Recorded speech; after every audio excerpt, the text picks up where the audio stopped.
O senhor presidente da República incumbiu-me de comunicar a Vossa Excelência que, em virtude dos acontecimentos nacionais das últimas horas, decidiu viajar para o Rio Grande do Sul.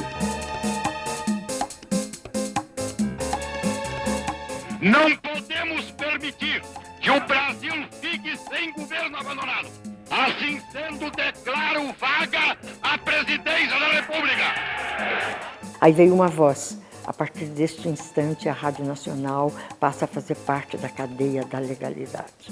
A Revolução Vitoriosa, como poder constituinte, se legitima por si mesma. Estava dado o golpe. Caminharemos para a frente com a segurança de que o remédio para os malefícios da extrema esquerda não será o nascimento de uma direita reacionária.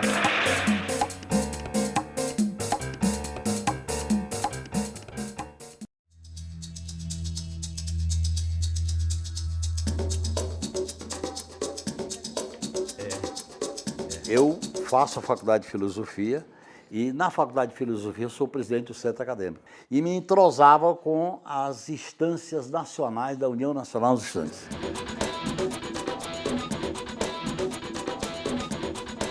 No dia 13 de dezembro de 1968, o general Costa e Silva decreta o Ato Institucional número 5. Com o pretexto de garantir a ordem e a segurança interna, fecha o Congresso e endurece a repressão.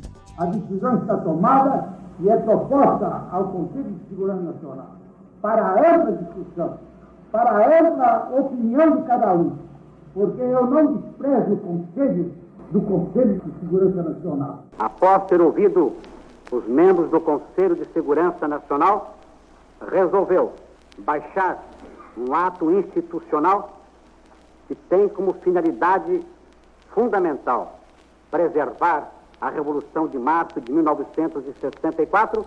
Vários movimentos de resistência armada surgem. Um deles é a guerrilha do Araguaia. Eu assistia o AI-5 na casa de um companheiro do PCdoB. Ele disse, está vendo? Tô. Amanhã você terá um outro documento, um outro nome. Você não mais morará em Fortaleza, não será mais presidente do DCE e você vai entrar na clandestinidade. Foi aí que eu vim para São Paulo. Em julho de 70, eu me desloquei para o Araguaia, aí sim, numa opção de resistência armada à ditadura militar. A guerrilha se estabeleceu às margens do rio Araguaia, numa região conhecida como Bico do Papagaio, entre os estados do Pará e Maranhão e do atual Tocantins.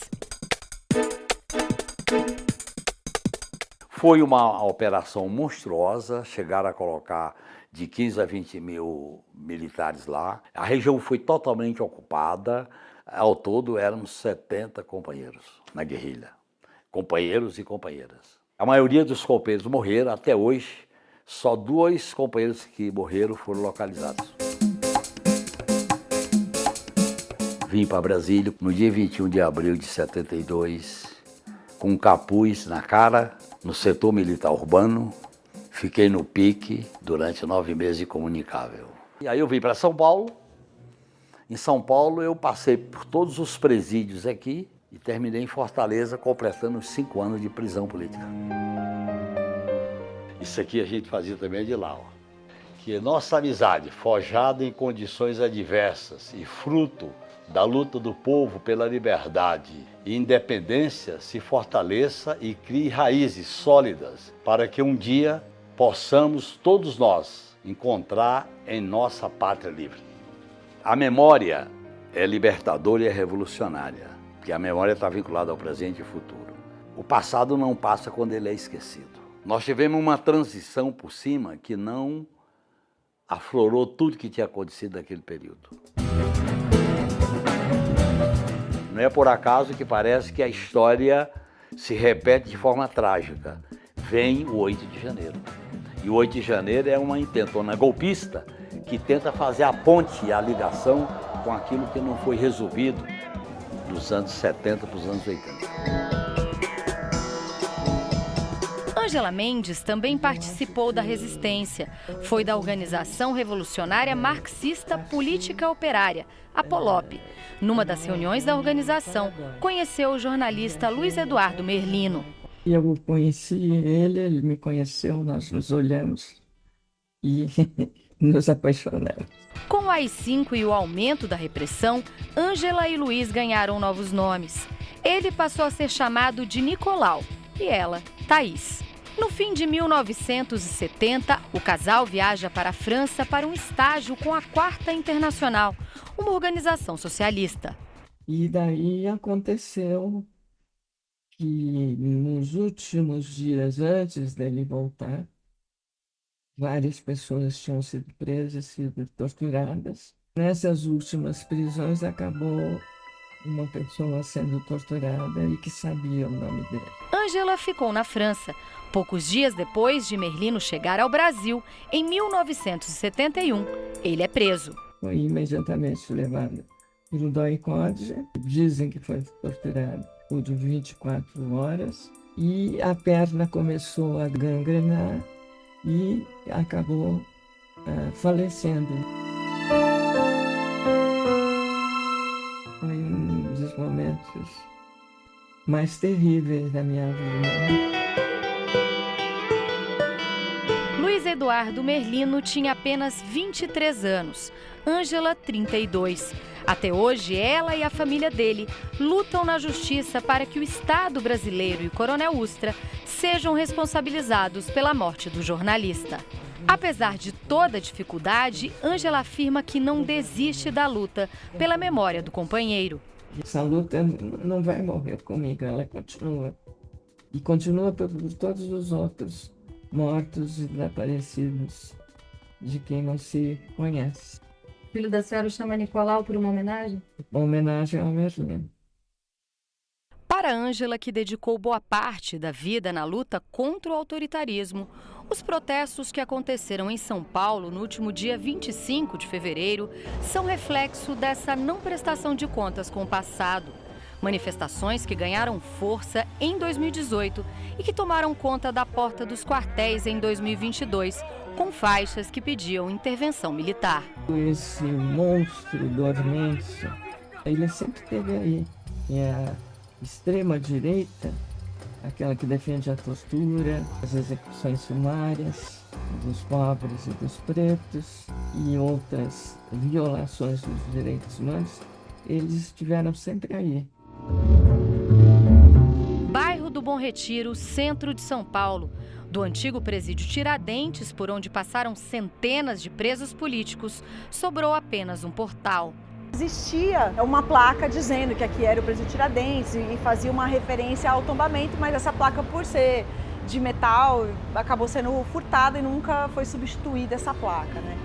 Agora, do ponto de vista da história, é triste, mas ao mesmo tempo o fato de ter sobrado um portal ainda nos faz trazer a lembrança do que foi esse espaço e do apagamento que foi promovido durante ainda o período da ditadura sobre este lugar. Para ela, assim como Ângela, a falta de memória fez com que a democracia tenha sido colocada em xeque. O pouco de lugares de memória e de política de memória que existem são frutos da resistência de familiares, de ex-presos políticos, familiares que ainda não enterraram os corpos dos seus desaparecidos, e a justiça é um pressuposto de qualquer Estado que se pretenda democrático. Débora coordena a tentativa de transformar em museu um importante espaço na capital paulista, o DOI-CODE. Adriano Diogo passou por aqui no início dos anos 70. Aqui era uma unidade do 2º Exército. No começo, as unidades de tortura eram aqui. A viatura chegava em altíssima velocidade. Quando você chegava aqui, os caras ou faziam um corredor polonês ou estavam tudo armados dando tiro pro ar. Pá, pá, pá, pá. Quando eu cheguei, o Ustra estava muito nervoso. Ele me atendeu aqui. Tem 2 tipos de tortura. Um para tirar informação, o outro é de castigo. Tem hora que eles não te perguntam porra nenhuma, só te torturam. No começo, você aguenta raciocinar. Depois era só pau pelo pau. Adriano Diogo ficou 90 dias nesse espaço. Na época, uma pequena cela. O que tinha aqui dentro? Era um cofre de ferro. Não era tão grande. Como era um pré-moldado de ferro, era menor. Como que é para o senhor toda vez que o senhor entra aqui? É uma emoção muito grande, mas eu estou mais preparado, né? Mas mesmo o senhor se preparando todo dia, quando eu perguntei agora para o senhor se emocionou? Lógico. Você não imagina o que eu vi aqui. Eles matavam gente aqui no pátio. O dia que Alexandre foi preso, dia 17, eles mataram 3 meninos aqui no pátio, que eles prenderam na rua Caquito, na Penha. Você imagina que eles matavam gente aqui.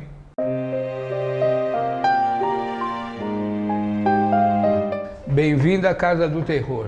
Aqui acontecia de tudo que você puder imaginar. Aqui era o desmanche primitivo, quando eles começaram. Era isso aqui, esse horror aqui. Não mudou muito. Ao percorrer os corredores do antigo edifício, Adriano vai relembrando de histórias e dos companheiros assassinados. Estavam todos reunidos. E o Ustra, onde você está? E os milicos, todos os militares, tudo apaisando na loja. Você fazia teatro, não fazia? Você lembra daquela japonesinha? Você gostava muito dela, né? Gostava? Assim? Eu realmente gostava, assim. Era minha amiga, que ela fazia letras. Você acredita que ela morreu? Morreu. Era guerrilheira. Falava, quer ver a foto dela? Pôs as fotos da menina decapitada, costurada, autopsiada. Falou assim, conta para eles lá o que aconteceu. Conta para eles. Memória é um direito de um povo. Todo povo deve ter o direito à memória. A verdade é quando essa memória é reconhecida. A memória é dos oprimidos. A verdade é dos opressores. Agora, a justiça, essa, nós nunca alcançamos lá no Brasil.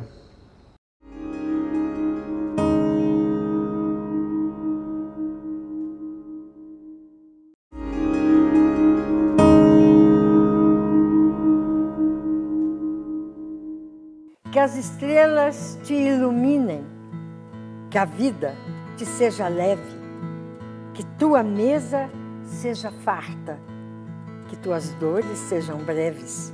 É no palco que Dulce dá voz aos sentimentos. Que a natureza te seja grata, que tenhas sempre o coração generoso, que possas sempre fazer o bem e sobreviver ao mal. O teatro ele tem mais de 10 mil anos e ele sempre foi perseguido. E nem assim o teatro deixou de existir. Em 1970, Dulce foi presa. Ela fazia parte do Partido Operário Revolucionário Trotskista. Era uma imundície que não tinha tamanho. Nas paredes, excrementos, sangue. E eu me deitei, eu sempre tive uma mania de encolher, sabe? Ficar na posição fetal de lado. E eu para a parede. E aí eu li. É preciso que a palavra amor seja a primeira escrita para que me faça companhia agora e seja companheira amanhã de quem precise dela. Tiago de Mello. Dulce foi solta depois de alguns dias e fez parte da criação do Teatro Jornal. Era arte como forma de resistência. Até hoje, a atriz faz oficinas inspiradas no formato de atuação, guiado por notícias. O Teatro de Dulce leva o nome de sua professora Eni Guariba, morta pela ditadura em 73. Tive esse compromisso comigo e com ela, entendeu? E com a história. Quando eu dou o nome dela, eu estou dando o nome de todos os desaparecidos.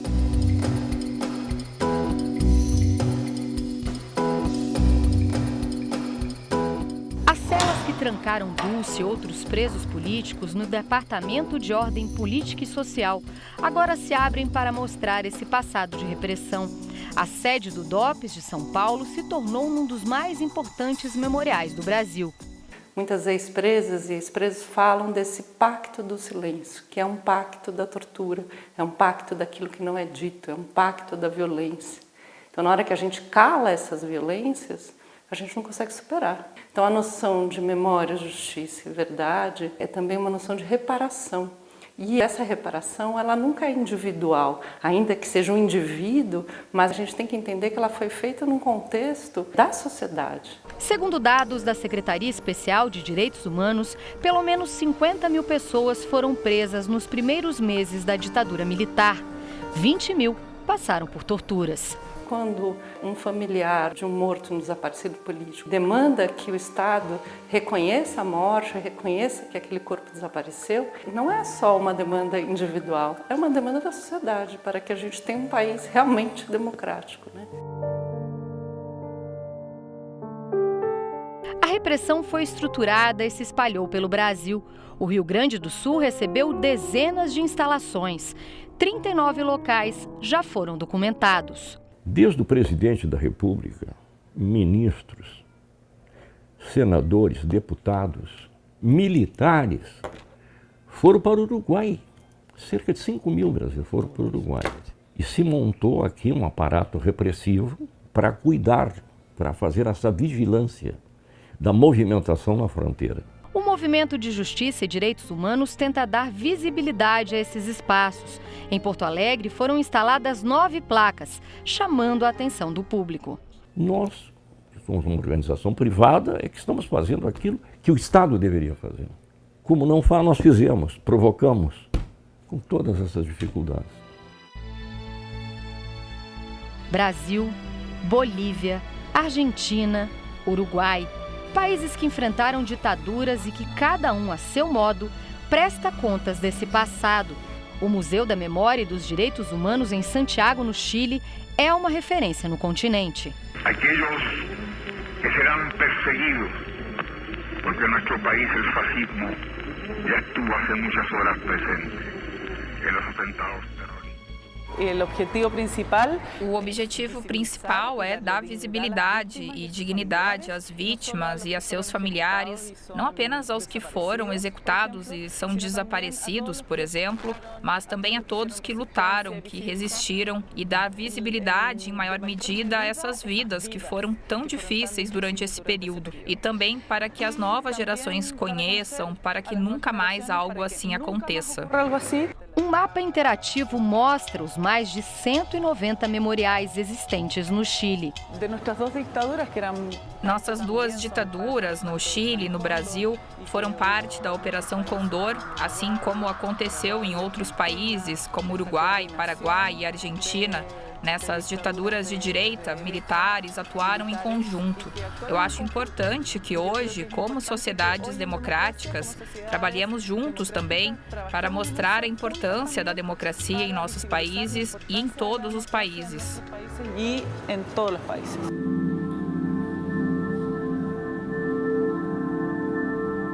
Centro do Rio de Janeiro.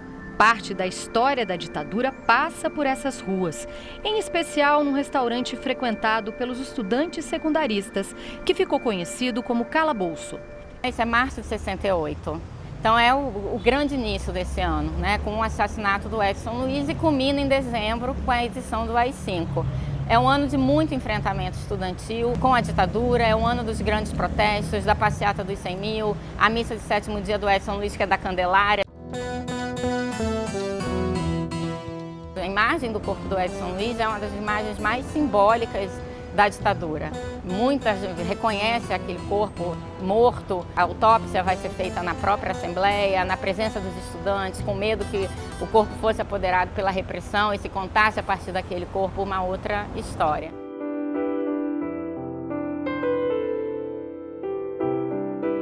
E o Degar se lembra daquele 28 de março de 1968. Tem a lembrança de uma multidão trazendo o corpo de Edson Luiz, dos estudantes discursando e do irmão Stuart ali entre eles. Meu irmão estava sentado na escadaria. Ele era muito tímido e muito discreto. Eu achava que meu irmão era tão importante de estar ali com aqueles outros jovens corajosos, se dispondo a desafiar aquele momento daquela ditadura que nos perseguia tanto. Stuart entrou para a luta armada. Em 1969, participou do sequestro do embaixador americano Charles Elbrick. Mamãe tinha muito medo. porque ela pressentia que ela poderia perder o filho. Mas então a gente nunca sabia direito onde ele estava. Foram anos tentando adivinhar e eu olhava os jornais muito aflita, qualquer cantinho para ver se tinha havido algum tiroteio, se meu irmão estava envolvido, se ele tinha sido preso ou morto. Foram anos muito difíceis até a gente ter a confirmação da morte do meu irmão. Ele morreu em 71, mas a mamãe não soube imediatamente da morte dele. Zuzu Angel soube que Stuart tinha sido preso e levado para a base aérea do Galeão, na Ilha do Governador. Ela saiu em busca de notícias. E fomos vendo cela por cela. Ela olhou tudo, olhou. Teve uma que ela entrou e perguntou para o rapaz: "Você viu meu filho, Stuart?" Um amigo de Stuart, que também esteve preso na base aérea, deu a informação negada pelo Estado. Eles submeteram a ele uma tortura e ele morreu. Ele morreu. E eles deram sumiço no corpo dele. Depois da morte do filho, Zuzu Angel fez da profissão a moda, instrumento de denúncia. Um anjo bordado nas roupas representava Stuart. Temendo ser assassinada, Zuzu escreveu uma carta. Há dias recebi documento descrevendo com pormenores as torturas e o assassinato pelo governo militar brasileiro de que foi vítima meu filho Stuart.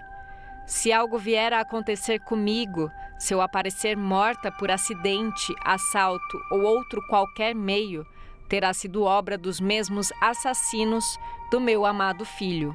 Zuzu morreu em um misterioso acidente de carro em abril de 76, um ano depois de escrever esta carta. Em 2020, a Justiça reconheceu que a estilista foi assassinada por agentes da ditadura militar. Ela militou naquela época em que só uma pessoa mesmo como ela poderia militar, porque era morte rápida. Osasco, 2024. O lugar, a classe social e o meio século que separam Zuzu Angel de Zilda de Paula não afastam a dolorosa semelhança entre as histórias. Aqui, mais uma mãe luta por justiça. Perdi meu filho único, Fernando Luiz de Paula. O Fernando era um moleque normal, né? Na época ele estava com 34 anos, a gente fala moleque que o filho nunca cresce, né? Um menino bom, não mexia com ninguém. Na época ele não estava trabalhando, porque ele estava saindo de uma tuberculose, né? Inclusive, ele que pintou aqui, quando ele acabou essa última parede aqui, foi o dia. O filho de Dona Zilda foi um dos jovens assassinados em agosto de 2015 por policiais militares encapuzados na chacina de Osasco e Barueri. Aí eu tô quieto assim e escutei um monte de tiro, mas para mim era fogos. Eu levantei e saí no muro, aí tinha a minha vizinha que morava aqui, os meninos. Falei: "Ô gente, o que tá acontecendo?" Aí um dos meus falou: "Tia, pega o seu documento", que o apelido do meu filho era Abuse, né? O Abuse foi baleado. Simplesmente era um pessoal chegando do serviço jogar a conversa fora. Na Vila Madalena ninguém faz isso. Nos Jardins ninguém faz isso.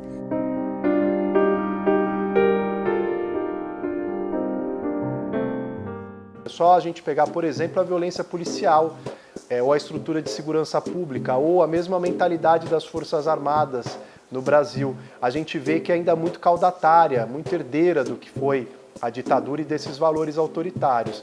Então a gente vê que não só continua, como cresce, se intensifica essa violência.